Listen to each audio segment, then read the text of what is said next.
Good evening, everyone. Tonight, I'm gonna read a Greek word in 1 John chapter 1, verse 1 to 10. So let's go.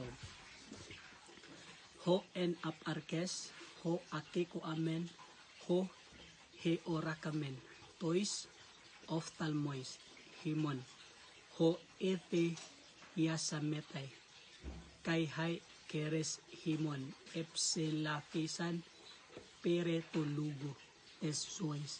Verse 2, kay hi zoy ifanirote, kay hi orakamen, kay marturo omen, kay api apang geliomen, hymen ten zo en ten, ainion hitis en proston patera kay efanirote himen. Verse 3, ho hi orakamen, kay akiko amen, apang gelomen, kay hymen hinaka, kay hymes ko koinunyen achiti met himon, kay hi ko onyonya himetera meta to patros, kay meta to hoy u oto leso Kristo.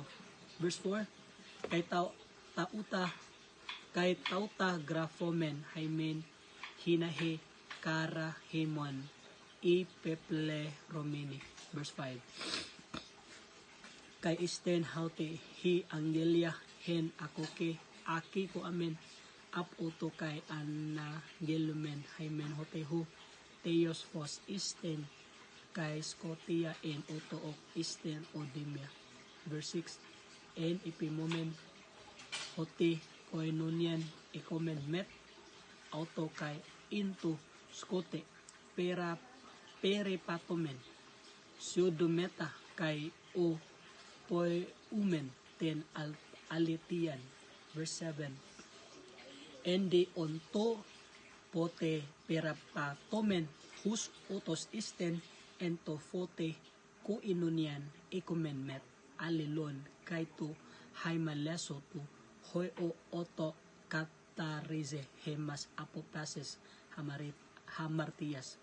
Verse 8, en ipomen hote hamartian ok ikomen hi utos planomen, kay hi alitia ok esten in himen. Verse 9, ian homologomen tas hamartias himon pestos esten, kay di ka ois hina afe himen tas hamartias, kay katarise himas apo pases adikias.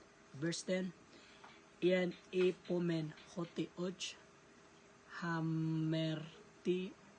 himarti kamen isyosten po iomen oton, kay ho logos oto ok isten in himen.